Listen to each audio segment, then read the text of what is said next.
जैसे आपने ज़िक्र किया कि गवर्नमेंट भी हमें हेल्प करती है, तो गवर्नमेंट कितनी हेल्प करती है? सालाना होता है या क्या जी, तरीक़ाकार गवर्नमेंट होता है इनका? गवर्नमेंट की ग्रांट्स अभी तक पिछले साल तक 40 करोड़ थी, इस दफ़ा उन्होंने 50 करोड़ का किया है, जो हाफ से बहुत कम है। तो अभी तो इस साल की ग्रांट में से कुछ भी मिना से शेयर मिला नहीं है और हम तंगी में हैं।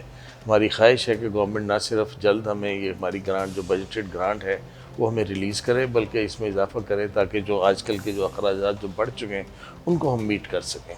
तो सर पेशेंट कहाँ-कहाँ से आते हैं? पूरे पाकिस्तान से आते हैं या फिर पंजाब से या खाली लाहौर की हद तक आप लोगों जी, ने किया हमारे हुआ है? पास हर कोने से मरीज़ आते हैं, अगरचे उनके ज़्यादातर मरीज़ों का ताल्लुक पंजाब ही के मुख्तलिफ़ हिस्सों से होता है।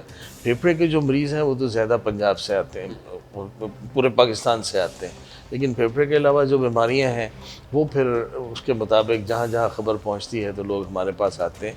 लेकिन हमारा कैचमेंट एरिया है यूजुअली पंजाब है, उसके अलावा लाहौर के इर्द-गिर्द जो जितने हम नज़दीक हैं, उतने ही ज़्यादा वहाँ से मरीज़ आते हैं। डेली की यानी कि मुनासबत से कितने पेशेंट चेक होते हैं? हमारे पास अंदाज़न 1500 से 2000 के करीब मरीज़ हैं जो ओपीडी में हमें रोज़ हमारे ओपीडी अटेंड करते हैं और हमारे बेड्स 1500 हैं। उन 1500 के मुताबिक बेड्स जो हैं वो हॉस्पिटल में पेशेंट्स। जो सीरियस पेशेंट होते हैं उनको आप एडमिट करते हैं, उनकी अखराजात जो होते हैं, खाना-पीना, सारा कुछ, रिहाइश वग़ैरह, वो हॉस्पिटल पे करता है या फिर वो खुद ही करते हैं सारा कुछ?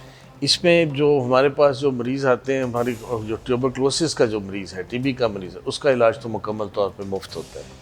ना सिर्फ उसको एग्ज़ामिनेशन, उसके दाखिले के ख़र्चे, उसकी सारी इन्वेस्टिगेशन, उसकी दवाइयाँ, ये सब हॉस्पिटल की, यहाँ तक कि उसका डिस्चार्ज होने के बाद जो घर जाके उसने दवाइयाँ, घर जाने के लिए दवाइयाँ लेनी होती हैं, वो भी उसको मिल जाती हैं। बाकी जो अमराज़ हैं उसमें हमारी कोशिश और ख्वाहिश होती है कि हम उनका इलाज मुकम्मल तौर पर मुफ्त करें। लेकिन बाद महंगे टेस्ट जो उनका हमने अरेंज इसलिए कर लिया है कि मार्केट में बहुत ज़्यादा महंगे हैं, उनमें जो पेशेंट अफोर्ड करते हैं उनसे फिर हम ये रिक्वेस्ट करते हैं कि वो भी अपना हिस्सा उसमें डालें। बाकी सारा ख़र्च जो है ये डोनेशंस के ज़ोर पे होता है। डोनेशन हमें बहुत से लोग हमारे दर्द दिल रखने वाले बहुत से लोग ऐसे हैं कि जो हमारी अस्पताल की मदद करते हैं। उनकी मदद से न सिर्फ हम इस काबिल होते हैं कि इन मरीज़ों के लिए हम इक्विपमेंट ख़रीद सकें और इन मरीज़ों के लिए हम दवाइयाँ ख़रीद सकें, बल्कि ये भी है कि इनको 3 वक्त का खाना, यानी सुबह का नाश्ता, दोपहर का और रात का खाना, वो भी अस्पताल की तरफ से दिया जाता है।